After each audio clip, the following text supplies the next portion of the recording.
Hi guys, welcome back to Fathan Reaction। तो आज हम रिएक्शन देने वाले top 10 best places to visit in Nepal. तो इसके ऊपर हम रिएक्शन देंगे, उम्मीद है कि आप लोगों को पसंद आएगी। अगर पसंद आती है तो प्लीज़ लाइक करें, शेयर करें एंड चैनल को सब्सक्राइब करें। हेलो दोस्तों, स्वागत है आपका हमारे चैनल टूरूपीडिया HD पर। फ्रेंड्स, आज हम आपको एक ऐसे देश की यात्रा पर ले जा रहे हैं जिनके साथ हमारा रोटी और बेटी का रिश्ता है। जी हाँ, एक ऐसा देश जिसके साथ हमारा वर्षों से संबंध है। भगवान राम से लेकर पशुपतिनाथ मंदिर तक इस देश में सब कुछ हमारे देश की ही तरह है। अब तो आप समझ ही गए होंगे कि आज हम किस देश की बात करने वाले हैं। जी हाँ, माता सीता की जन्मभूमि नेपाल की। नेपाल को हम देश कहें कि भारत का छोटा भाई कहना मुश्किल है। हालांकि पिछले कुछ दिनों से दो भाइयों में कुछ मनमुटाव जरूर हुआ है, लेकिन नेपाल से हर भारतीय का दिल से रिश्ता है और इस बात को कोई काट नहीं सकता।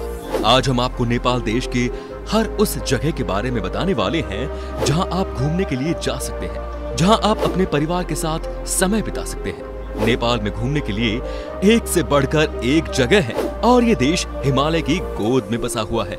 दुनिया के सबसे खूबसूरत देशों में से एक नेपाल की बात ही निराली है। और अगर आपको नेपाल हिंदुस्तान से जाना है तो वीजा लगवाने की भी जरूरत नहीं पड़ेगी।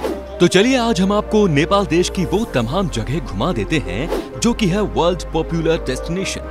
नेचुरल सुंदरता से परिपूर्ण नेपाल में विश्व प्रसिद्ध पशुपतिनाथ मंदिर के अलावा और भी बहुत से खूबसूरत पर्यटन स्थल हैं। छोटे से पहाड़ी देश नेपाल की आय का प्रमुख स्रोत टूरिज्म ही है। इसका उत्तरी हिस्सा हिमालय की चोटियों से घिरा हुआ है। यही नहीं, दुनिया की 10 सबसे ऊंची चोटियों में से 8 अकेली नेपाल में ही है। दुनिया की सबसे ऊंची चोटी एवरेस्ट नेपाल में ही स्थित है, जहां इसे सागर माथा कहते हैं। नेपाल हिंदू और बौद्ध धर्म की साझा विरासत खुद में समाये हुए है। इतनी सारी चीजें पर्यटकों को आकर्षित करने के लिए काफी है जनाब। सबसे पहले बात करते हैं काठमांडू शहर की। दोस्तों, काठमांडू शहर नेपाल दर्शनीय स्थल की शोभा बढ़ाता है, जो देश का बेहद ही खूबसूरत शहर है। नेपाल की राजधानी काठमांडू में शाम के समय सैर करने का एक अलग ही आनंद आता है। दरअसल काठमांडू हिमालय के पहाड़ों से घिरा हुआ है और ऐसे में शाम के समय यहाँ का मौसम काफी सुहाना हो जाता है। साथ में ही इस जगह पर नेपाली ट्रेडिशनल डांस और कई तरह के कार्यक्रमों का आयोजन भी समय समय पर होता रहता है। काठमांडू में आपको शॉपिंग करने के लिए भी काफी कुछ मिल जाएगा। साथ ही इस शहर में आप सनराइज का भी मजा ले सकते हैं। कहा जाता है कि सुबह सुबह जब धूप खिलती है तो यहाँ का नजारा बेहद ही खूबसूरत होता है। साथ ही अगर आपको नेपाली खाने का शौक है या यहाँ के खाने का स्वाद लेना चाहते हैं तो आपको एक से बढ़कर एक रेस्टोरेंट भी मिल जाएगा। दोस्तों, इस शहर की सबसे अच्छी बात ये है कि ये ओवर क्राउड नहीं है, यानी कि आपको कभी भी ऐसा नहीं लगेगा कि आप भीड़ भाड़ का हिस्सा है। तो नेपाल आप जब भी जाएंगे आपको इस शहर के दर्शन तो करने ही पड़ेंगे, क्योंकि यहीं पर सारी फ्लाइट लैंड करती है। पशुपतिनाथ मंदिर। दोस्तों, नेपाल के दर्शनीय स्थल में पहला प्रसिद्ध मंदिर पशुपतिनाथ मंदिर है। पशुपतिनाथ मंदिर नेपाल की राजधानी काठमांडू में स्थित है। ये बात तो आप जानते ही होंगे कि पशुपतिनाथ भगवान शिव को भी कहा जाता है और ये मंदिर भगवान शिव को अर्पित है। ये सिर्फ धार्मिक स्थल के रूप में ही नहीं बल्कि सांस्कृतिक स्थल के रूप में भी प्रसिद्ध है। इस मंदिर में केवल हिंदू धर्म के लोग ही जा सकते हैं और अन्य धर्म के लोगों को इस मंदिर के दर्शन बाहर से ही करने पड़ते हैं।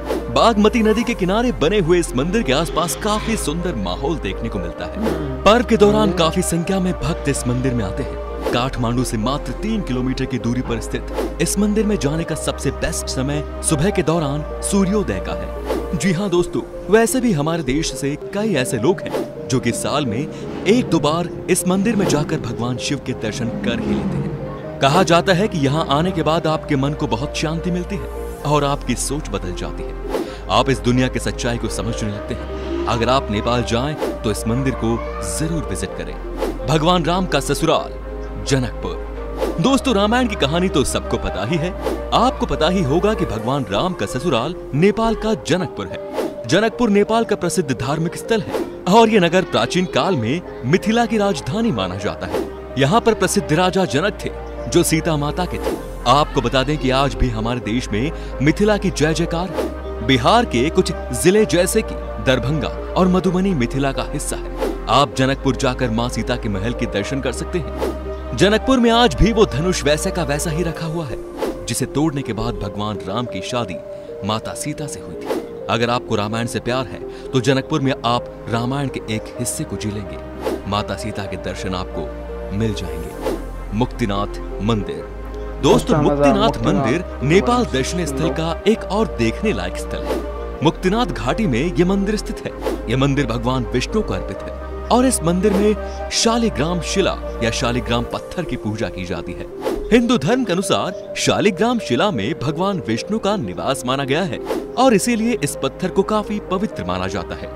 इस मंदिर को पेंगोडा वास्तुकला से बनाया गया है। वहीं ये मंदिर हिमालय से 3700 मीटर से भी ज्यादा ऊंचाई पर मौजूद है, जिसकी वजह से इस मंदिर के आसपास काफी प्राकृतिक सुंदरता देखने को मिलती है। यहाँ की तीर्थ यात्रा करना थोड़ा मुश्किल होता है क्योंकि इस क्षेत्र की यात्रा में हिमालय क्षेत्र की बड़ी पर्वत श्रृंखलाओं को पार करना होता है। अब है पोखरा। दोस्तों पोखरा नेपाल दर्शनीय स्थल का एक और प्रसिद्ध दर्शनीय स्थल है। पोखरा शहर के पास ही फेवा झील स्थित है और इस झील के चारों ओर काफी सुंदर और शांत वातावरण है। जो भी लोग नेपाल घूमने के लिए जाते हैं वो पोखरा जरूर जाते हैं। पोखरा नेपाल का दूसरा सबसे फेमस शहर है और इस जगह पर झील के अलावा कई सारे मंदिर भी हैं। साथ ही यहाँ की शाम बहुत ही खूबसूरत मानी जाती है। तभी तो कहा जाता है कि अगर आप नेपाल गए हैं तो एक शाम आप पोखरा के लिए भी रख लें। जी हाँ, यहाँ आपको नेपाल की ट्रेडिशनल लाइफस्टाइल देखने को मिल जाती है। यहाँ के होटल्स में रहने से लेकर यहाँ का खाना पीना सब नेपाली स्टाइल का है। यहाँ आप नेपाल को जी लेंगे। सागरमाथा। दोस्तों सागरमाथा नेशनल पार्क भी नेपाल का एक बड़ा पर्यटक स्थल है जो बेहद ही सुंदर है। यह उद्यान नेपाल दर्शनीय स्थल में 4 चांद लगा देता है, जहां से माउंट एवरेस्ट को भी देखा जा सकता है। जो लोग माउंट एवरेस्ट नहीं जा सकते वे लोग सागरमाथा राष्ट्रीय उद्यान से माउंट एवरेस्ट को देख सकते हैं। इस पार्क में आपको कई तरह के पक्षी और जानवर देखने को मिल जाएंगे। आपको बता दें कि इस पार्क को प्राकृतिक विश्व धरोहर स्थल का दर्जा भी प्राप्त है, जहां जाकर आपको बहुत मजा आने वाला है। वैसे भी दोस्तों जो भी नेपाल के दर्शन करने निकलते हैं वो सागरमाथा नेशनल पार्क तो आते ही आते हैं, तो आप भी जरूर जाइएगा। चलिए बात करते हैं अब लुम्बिनी की। दोस्तों गौतम बुद्ध की जन्मस्थली लुम्बिनी दुनिया भर के बौद्ध अनुयायियों का तीर्थ स्थल है। भारत नेपाल सीमा से कुछ ही दूरी पर स्थित रुमिनोदेई गांव की लुम्बिनी गांव है। सम्राट अशोक के स्तंभ के लिए जाना जाने वाला ये स्थल यूनेस्को की विश्व विरासत सूची में भी शामिल है। यहाँ का प्रमुख आकर्षण केंद्र 8 वर्ग किलोमीटर में फैला हुआ बाग है। इसके अलावा माया देवी मंदिर भी तीर्थ यात्रियों के बीच खास लोकप्रिय है। इसमें गौतम बुद्ध की मां माया देवी की मूर्ति है। इस मूर्ति माया देवी में गौतम बुद्ध का जन्म देती हुई दिखाई गई है। कहा जाता है कि यहाँ जाकर आप जो भी मन्नत मांगते हैं वो पूरी जरूर होती है और शायद यही वजह है कि लुम्बिनी में भारी संख्या में लोग आते हैं। दोस्तों आपको कैसी लग रही है ये वीडियो, आप हमें कमेंट करके जरूर बताइए और बने रहिए हमारे साथ। अभी नेपाल में बहुत जगह घूमना है। अब है चांगू नारायण मंदिर। आपको जानकर हैरानी होगी कि इस मंदिर को नेपाल का सबसे प्राचीन मंदिर कहा जाता है, जिसका निर्माण 4वीं शताब्दी में किया गया। कुछ कारणों से इसे दोबारा 1702 में भी बनवाया गया। चांगू नारायण मंदिर शिवपुरी पहाड़ियों पर स्थित है, जहाँ पर शेषनाग के साथ भगवान विष्णु की मूर्ति रखी गई है। पत्थर से बनी ये मूर्ति शिल्प कला का अद्भुत नमूना है। नगरकोट। दोस्तों क्या आप हिमालय के नजारे का लुत्फ उठाना चाहते हैं? यदि हाँ तो ये अद्भुत जगह आप ही के लिए बनी है। यहाँ से आप हिमालय को समय दर समय बदलते देख सकते हैं। अपने होटल के कमरे की खिड़कियों से आप इसे आंखें चार कर सकते हैं। यात्री इसी अतुल्य दृश्य को देखने के लिए दूर दराज से यहाँ आते हैं। सूर्योदय और सूर्यास्त के दृश्य का दीदार भी यहाँ से बखूबी किया जा सकता है। नेपाल के दर्शनीय स्थल में इसका नाम सबसे ऊपर आता है। अंत में है देवघाट धाम। दोस्तों देवघाट धाम भी नेपाल का प्रमुख पर्यटन स्थल है। देवघाट धाम काली गंडकी और त्रिशूली नदियों के संगम पर स्थित है। मकर संक्रांति के दौरान हिंदू धर्म के अनुयायी बड़ी संख्या में यहाँ आते हैं। इस दिन श्रद्धालु पवित्र नदी में डुबकी लगाते हैं। इसके अलावा यहाँ पर घूमने लायक कई ऐतिहासिक स्थल भी हैं। यहाँ पर त्रिवेणी मंदिर, वाल्मीकि आश्रम, सोमेश्वर कालिका मंदिर किला, पांडवनाथ, कबिलासपुर किला जैसे कई स्थान हैं, जिन्हें पर्यटक खास तौर पर देखना पसंद करते हैं। दोस्तों अगर आपकी इच्छा कम पैसे में विदेश घूमने की है तो आप नेपाल जा सकते हैं। नेपाल में जाना बिल्कुल अपने देश में घूमने जैसा ही है, क्योंकि इस देश में कई सारे हिंदू मंदिर आपको मिल जाएंगे। नेपाल देश एडवेंचर करने वाले लोगों के लिए भी एकदम सही है और इस जगह पर एडवेंचर का खूब मजा लिया जा सकता है। अगर आप नेपाल देश की ट्रिप प्लान करते हैं तो आपको ज्यादा जेब ढीली नहीं करनी पड़ेगी, क्योंकि इस देश की करेंसी काफी सस्ती है। आप आराम से 4 से 5 दिन इस देश में करीब 25,000 रुपए खर्च करके गुजार सकते हैं। दोस्तों, नेपाल घूमने के लिए अक्टूबर से दिसंबर का महीना सबसे उचित माना जाता है, क्योंकि इस दौरान मौसम साफ होता है और आप सुंदर नजारों का दीदार भी अच्छी तरह से कर पाएंगे। जुलाई से सितंबर का मौसम यहाँ बारिश का होता है। अगर आप इस दौरान यहाँ आते हैं तो अपने सफर पर आकर पछताएंगे, क्योंकि बारिश आपकी यात्रा में बाधा डालेगी और आपको अपने होटल के कमरे में ही सारी छुट्टियां बितानी पड़ेंगी।